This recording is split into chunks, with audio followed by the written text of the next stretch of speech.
कुत्सितवाद, वाचो वेगम, वाणी के वेग को शासन में लीजिए, और मनशाह, मनोवेगम, मन का वेग आता है। ये देखूं, ये भोगूं, आदि आदि संकल्प विकल्प, इसके वेग को सह जाओ। कुछ नहीं बोलना, सहने का मतलब होता है कुछ नहीं बोलना। मन कह रहा मुझे ऐसा करना है, मुझे ऐसा करना है, मुझे ऐसा, कुछ नहीं बोलना। कुछ भी उसकी जलन जो हो रही है किसी से नहीं कहना, शांत गंभीर, खत्म। पर उपासक क्या करता है, जो कच्चा उपासक है, नहीं नहीं अब मेरे मन में आ रही, मेरे मन में जलन हो रही, मुझे ऐसा करना है, मुझे ऐसा नहीं। शांत, न बोलना है जो मन में आ रहा है, ना उसकी जलन पर ध्यान देना है, अपने मंत्र नाम उपासना कर्तव्य में लगे रहो, शांत हो जाएगा। इसके शांत करने की युक्ति है, इसे मतलब मत रखो। जैसे एक पागल आदमी रोड में खड़े तुम्हारे ऊपर कंकड़ फेंके, थूके, गाली दे, तो अपने लोग क्षमा भाव से कि वो पागल है, ऐसे मन अभी पागल है, इसके निर्णय पे ना हो। ये क्षण क्षण में बदल, इसको भजन से मतलब नहीं है, इसको क्षण क्षण में नवीन नवीन प्रपंच चाहिए। ये मनसा वेगम, मनोवेगम, इसका स्वरूप यही है, यही बंधन और मोक्ष का कारण है। ये क्षण क्षण में प्रपंच चाहता है। 5 ज्ञानेंद्रियों के द्वारा ये जाल रचा करता है जीव को फंसाने का। जहां हो, जैसी परिस्थिति में हो, बहुत अच्छी परिस्थिति भगवान ने दी, उसी परिस्थिति में भजन कर ले जाओ। परिस्थिति बदलने की जरूरत नहीं है, भजन करने की जरूरत है। भजन कर ले गए तो स्थिति बदल जाएगी, परिस्थिति नहीं। परिस्थितियां कहीं भी अनुकूल नहीं होती, स्थिति अनुकूल बनाई जाती। भजन के द्वारा स्थिति। जीवन में कभी कोई परिस्थिति ही ऐसी नहीं रही जिसमें भजन किया जा सके। जीवन में पूरे, अगर पूरे जीवन के तारतम्य को देखते हैं तो एक कष्ट की वेदी पर स्वाहा ही स्वाहा होता रहा है। जीवन की आहुति केवल कष्ट पर, और आज भी कष्ट ही कष्ट। फिर आप सोचोगे सुख किसे कहते हैं? ऐसे कांटों वाले पेड़ पर ऐसा सुगंधित फूल खिलता है कि जिससे परमात्मा मुग्ध हो जाता है। जीवात्मा नहीं, परमात्मा मुग्ध हो जाता है। वो ये मार्ग है। उस सुमन को लेकर वो अपने श्रृंगार में लगा लेते हैं। सुमन, सुंदर मन, ये कांटों पे खिलता है। जैसे गुलाब का फूल कांटों पे नहीं खिलता, हाँ ये कांटे हैं। हर द्वंद की पीड़ा को सहता हुआ जब उपासक आगे बढ़ता है तब सुमन खिलता है। उस सुमन को प्रियाजू अपने केश पास में धारण करते हैं। उस सुमन को प्रियाजू अपने कर कमल में लेते हैं। अगर आप सहना नहीं सीखे, मांगे बनी रही हृदय की, ऐसा हो तो भजन हो सकता है, ऐसा हो तो भजन, लिख लो आप। मन बहुत चंचल है, इसको हर समय नवम नवम नवम, जहां जैसी परिस्थिति उसी में भजन करके निकल चलो। गृहस्थ में हो, विरक्त में हो, गांव में हो, शहर में हो, जहां जैसी परिस्थिति। परिस्थिति बदलने की कोशिश मत करो, स्थिति बदलने की कोशिश करो। जिनको लगता है परिस्थिति बदल जाएगी तो भजन होने लगेगा, नहीं। भजन होने लगेगा तो किसी भी परिस्थिति में भजन होने लगेगा। भजन नहीं तो किसी भी परिस्थिति में नहीं होगा, पक्का समझ लीजिए।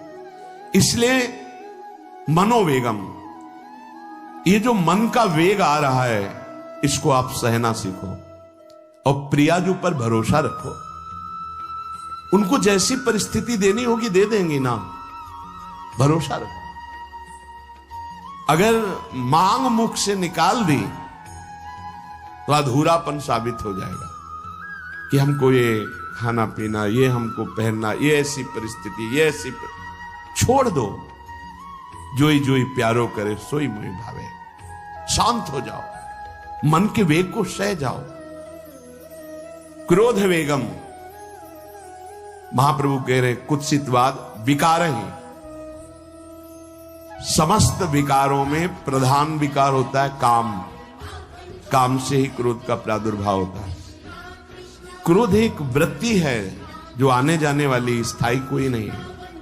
जिस समय आपके अंदर क्रोध आए, इस समय मौन होकर हट जाइए वहां से, तुरंत जाकर थोड़ा ठंडा पानी पिए, प्रभु के चरणारविंद की तरफ अपनी वृत्ति को ले जाने की कोशिश कीजिए। उस व्यक्ति से चिंतन हटाइए जिससे क्रोध आ रहा है, उस व्यक्ति की उस क्रिया से चिंतन हटाइए जिससे क्रोध आ रहा है, हट जाइए।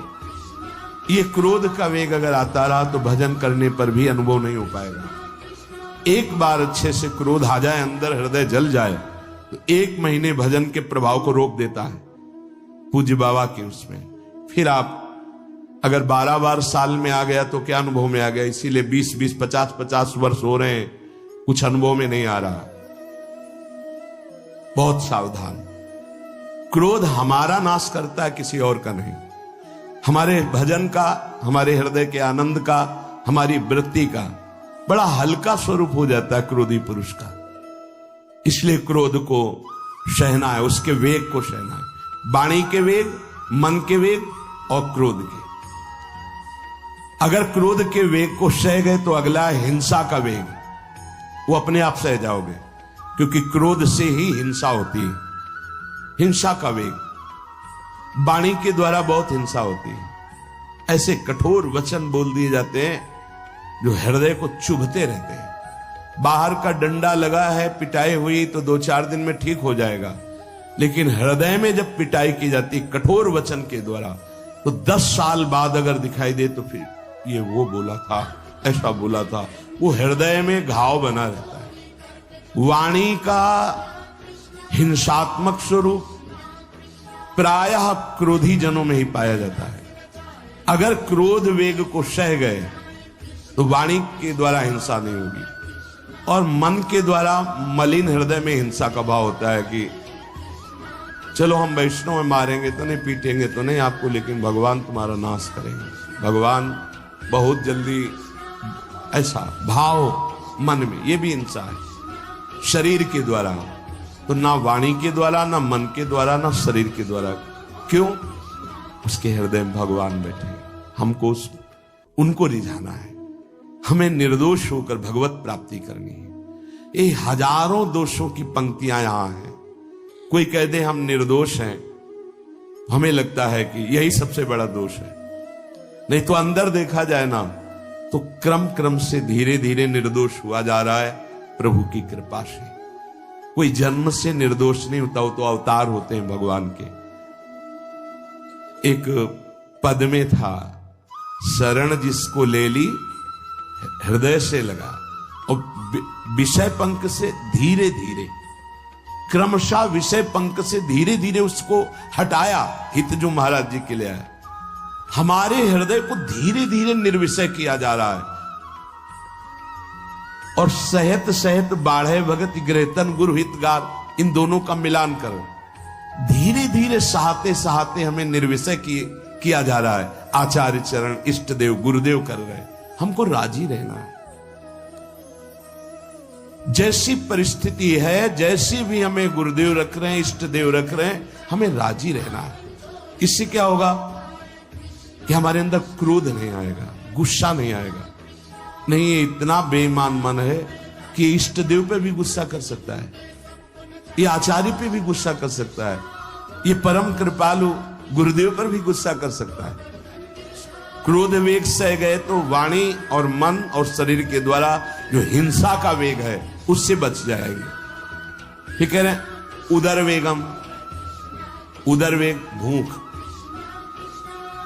आप लोगों को तो हमें लगता है कि इस वेग को सहना ही नहीं पड़ता।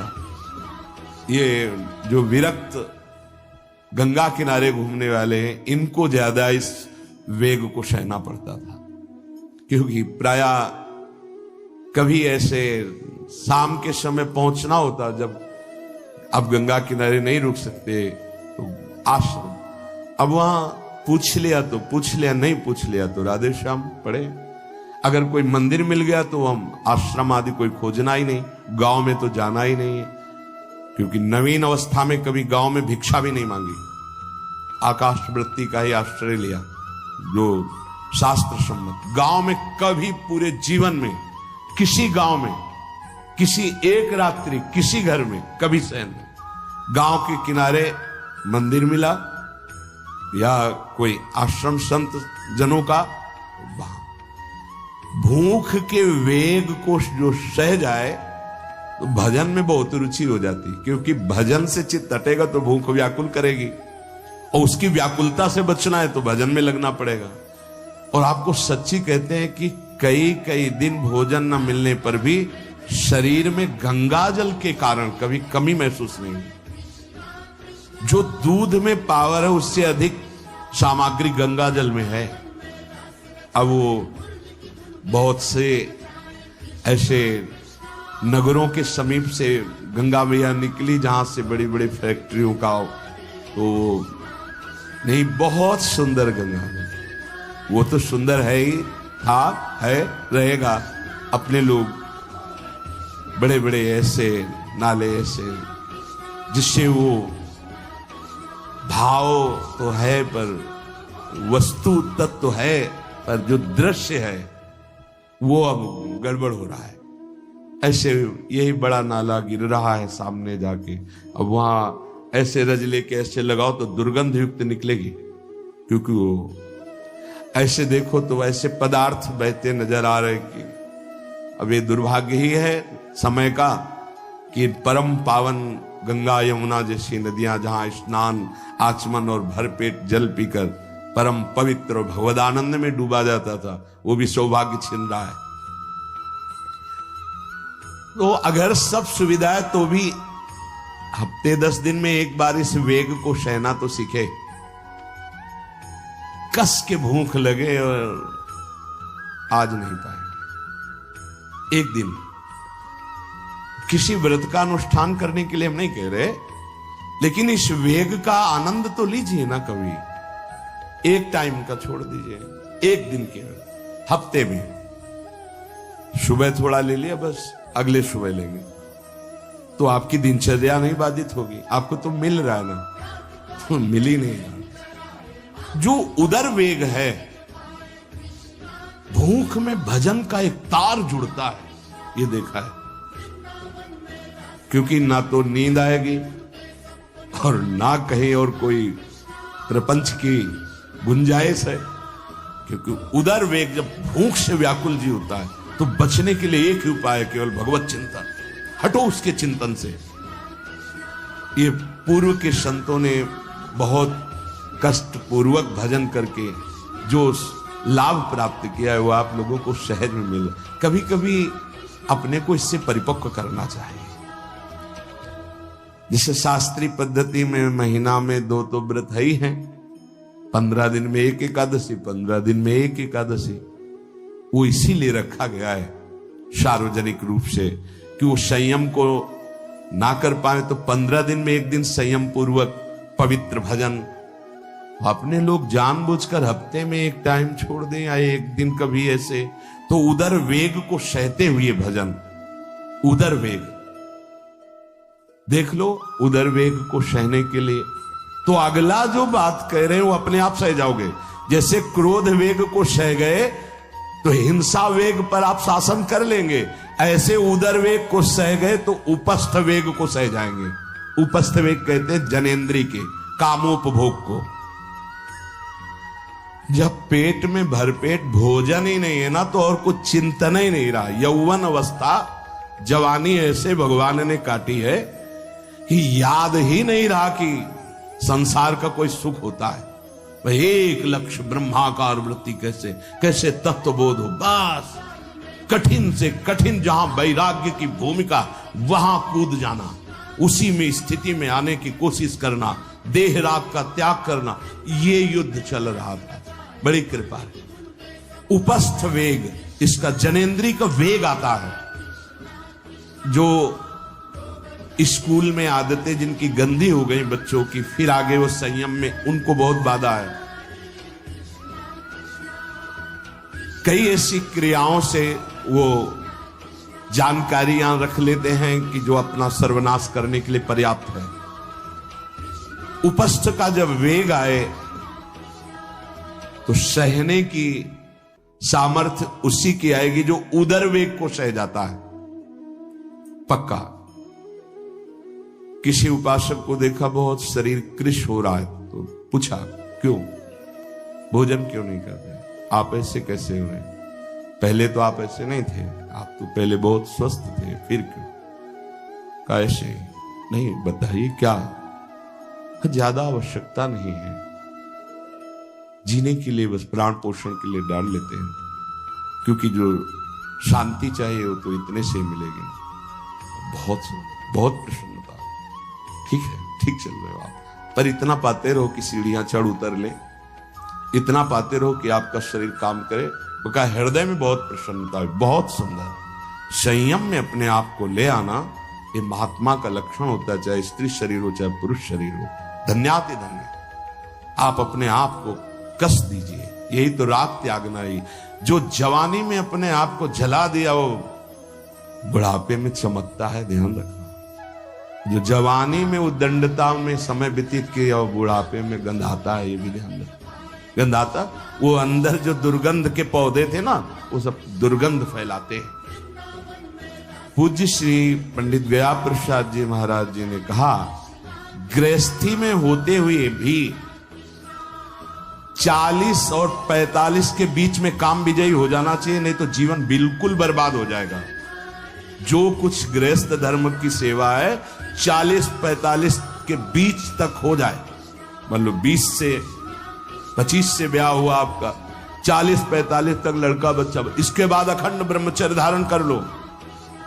40-45 से संयम में हो जाओ तो तुम्हारा जीवन सार्थक हो जाएगा। पूज्य पंडित गया प्रसाद जी महाराज, बहुत जरूरी है उपस्थ जनेन्द्री के वेग को सहना। पर हर वेग अपने आप में बहुत कठिन है, पर एक दूसरे से इसका तारतम्य है। यदि उदर वेग रसेंद्री को आप शासन में ले लिए तो जनेन्द्री को आप शासन में ले लेंगे, और अगर रसेंद्री को शासन में ले लिया तो जनेन्द्री को शासन में ले सके असंभव, पक्का। और जनेन्द्री रसेंद्री के सब खिलवाड़ चल रहे, तो परमार्थ और भगवत प्रेम प्राप्ति तो सब अभ्यास जिनका भगवदाकार हो गया है, वो विषयान ग्रहणंत मुंचंत हुआ। जब इंद्रियों पर शासन बाबा ने अपने किया तो 24 घंटे में एक कवल पाते थे, एक कवल, आश्चर्य होता है। ऐसे सामने दाल रोटी सान ली गई और एक कवल जितना, बाबा सिद्धासन पद्मासन का आसन। और जब भगवदानंद ब्रह्मानंद में 70 घरों में एक दिन में भिक्षा में जाते थे, एक दिन भिक्षा। अब वहां गए तो एक कवल तो पाया ना, तो 70 कवल हो गए। विषयान ग्रहणंत मुंचंत हुआ, कोई फर्क नहीं। पर हम क्या होता है कि स्थिति होती नहीं तो सिद्धों की नकल करने लगते नहीं। पहले हम साधक हैं, पहले हमारी इन वेगों पर विजय प्राप्त करने की वृत्ति आनी चाहिए। वाणी का वेग, मन का वेग, क्रोध का वेग, हिंसा का वेग, उदर का वेग और जनेन्द्री का वेग, एतान वेगान सहते यस्तु विद्वान, वही शास्त्रों के रहस्य को जानने वाला परमार्थी है जो इतने वेगों को सह जाए। निंदा चास्य हृदयम नोपहन्यात्, इसके बाद जब उसकी निंदा हो तो उस पर कोई फर्क नहीं पड़ना चाहिए। इसके बाद जो इन सब वेगों को सह गया है, अब उसकी निंदा हो रही, कोई निंदा कर रहा है तो उसको आनंद पूर्वक सह जाए। ऐसा क्यों कहा? इसके बाद अगर दोष है, निंदा हो रही, तब तो संभालना ही, ये गलती हो गई आपसे। जब आप दोष रहित है फिर निंदा हो रही, तो आनंद पूर्वक आपको उसका विरोध नहीं करना, सहना है। क्योंकि ये सहना बिल्कुल भगवत साक्षात्कार के नजदीक ले जाएगा। देखो, अपमान, निंदा, तिरस्कार, असलियत में हम कैसे साधक हैं, इन्हीं के द्वारा परिचय होता है। पूज्य स्वामी श्री अनंग बोधाश्रम स्वामी जी महाराज बड़े महापुरुष थे, जिनको स्वयं करपात्री जी महाराज मूर्तिमान ब्रह्म कह के साष्टांग दंडवत करते, दिगंबर रहते थे, नंग दड़न, केवल गंगा के ही करते। वो महीने 2 महीने में और कहीं नहीं जाते थे।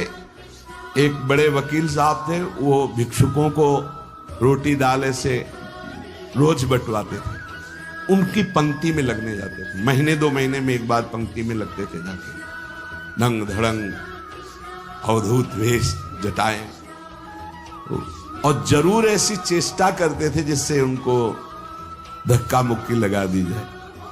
तो एक दिन गए, लाइन में खड़े हुए, फिर 2 लोगों को क्रॉस करके आगे लाइन में, फिर आगे लाइन, तो जो नौकर डंडा लिए खड़े थे उनका तुम्हें बार बार मना किया, 1-2 डंडे लगे, फिर आगे जाके खड़े हो, धक्का मारा, पीछे किया। और ऐसा ये महीने 2 महीने में वहां सहने जाते थे।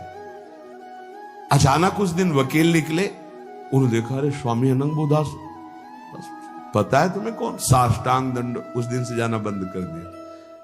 फिर एक दिन गए थे प्रभुदत्त ब्रह्मचारी जी के यहाँ, कहां असनी है और कहां जोशी, गंगा किनारे पूरी रात चल करके पहुंचे। 2 बजे आवाज लगाई, ब्रह्मचारी। स्वामी जी उतरे नीचे, साष्टांग दंड, बैठे।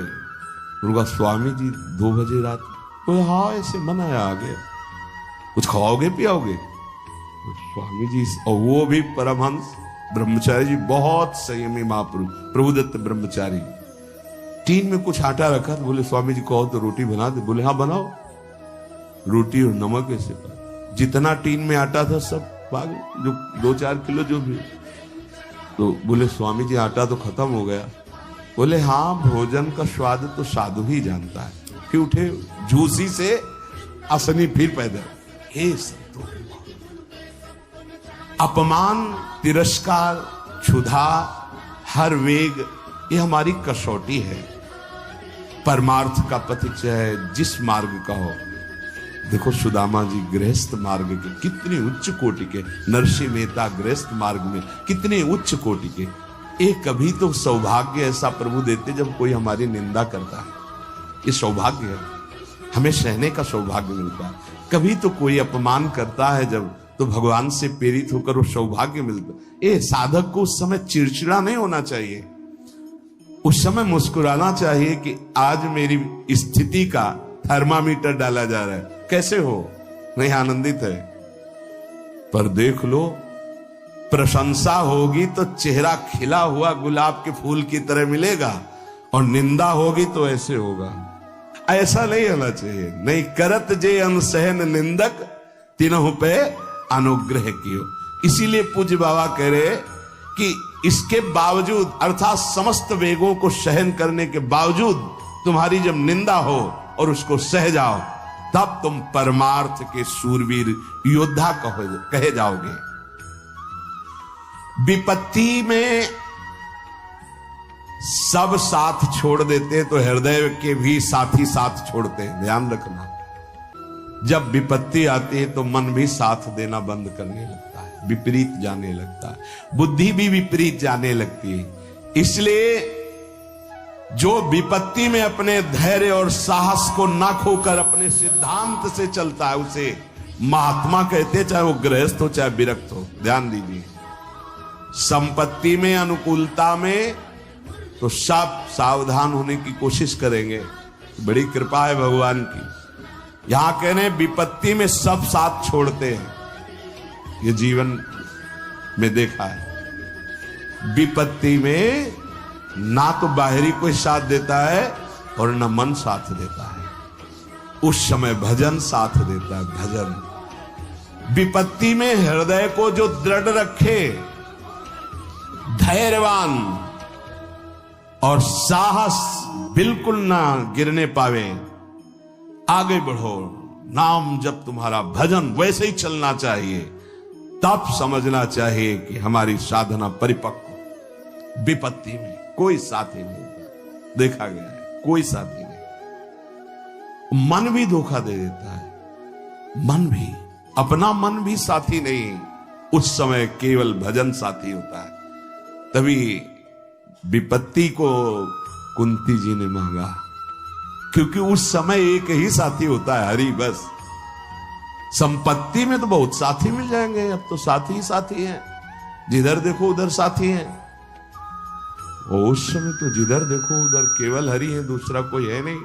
ये बड़ा सुख मिलता है जब तिरस्कार और विपत्ति एक साथ होती है, तो सीधे प्रभु से फोन में बात होती, सीधे प्रभु होते हैं कि आपके सिवा को। इसीलिए बहुत प्रवीण है कुंती माता, इसीलिए कहा कि मुझे विपत्ति दीजिए जो हर कदम में आपका स्मरण कराती है।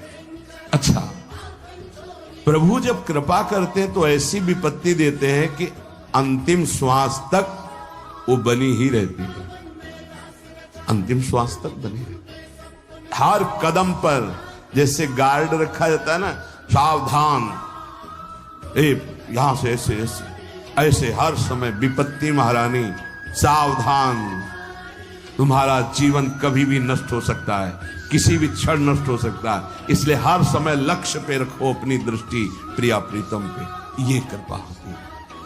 तो उपासक को जब विपत्ति मिले, सब साथ छोड़ दें, मन भी ना लगे, तब धैर्य और साहस दोनों को सुरक्षित रखते हुए साधना में समय आया है, परीक्षा आई है, फेल मत हो, धैर्य पूर्वक डटे रहो, निकल जाएगा। ये तूफान है, मन का तूफान है, माया का तूफान, निकल जाएगा, आगे बढ़ो। अगर भूल गए तो इससे बड़ी कोई हानि नहीं होगी, ध्यान देना। साहानिस्तन महच्छिद्रम सा चांद्र जड़ मूढ़ता यन्मुहूर्तम क्षणार्धम वा वासुदेवम न चिंतयेत। अय उपासक, वो मुहूर्त, वो आधा क्षण जिसमें आप अपने प्रभु को भूल गए, किसी भी प्रकार से अपमान को देखकर, निंदा को सुनकर, विपत्ति के जग सबसे बड़ी हानि हो जाएगी। आधे क्षण के लिए भी प्रभु को नहीं भूलना। सबसे बड़ी त्रुटि अंधापन, जड़ता, मूर्खता होगी कि उपासक निंदा सुनकर अपमान की परिस्थिति में या विपत्ति में अपने प्रभु को भूल जाए। नहीं, एक क्षण के लिए भी नहीं, ना संपत्ति में भूलेंगे और ना विपत्ति में भूलेंगे। जो उपासक है वो ममता शून्य होता है, इसलिए उसका भजन नहीं रुक सकता। न शरीर पे ममता है, न किसी संबंधी पे ममता है। तो विपत्ति किस पे आएगी? इन शरीरों पर ही तो आती है। विपत्ति किस पे आएगी? संबंधों पर ही तो आएगी। तो उसका भजन क्यों नहीं रुकता? क्योंकि ममता शून्य है। इसीलिए इस ममता पर प्रहार गुरुदेव करते हैं, आचार्य शास्त्र करते हैं। ममता शून्य बनो, अपनी ममता केवल प्रियालाल से। तो भारी विपत्ति में भी हमारी ममता सुरक्षित श्यामा श्याम से, उनका चिंतन चलता है। एक एक कदम पर वो मुस्कुराते नजर आते हैं जब किसी का सहारा नहीं होता, किसी का भरोसा नहीं होता, कोई अपना नहीं होता है। ये जानबूझ करके किया जाता है, नहीं तो संसार में सबके कुछ न कुछ अपने होते हैं। संसार में कुछ न कुछ सपने होते हैं और कुछ अपने होते हैं। जानबूझकर सब सपने मिटाए जाते हैं और सब अपनेपन मिटाए जाते हैं। हमारा स्वप्न भी प्रभु होते, कल्पना, भावना, चाहत, गति जो हमारे प्रभु होते हैं, हमारा अपनापन भी प्रभु से होता है। अब व्यवहार में सब अपने हैं।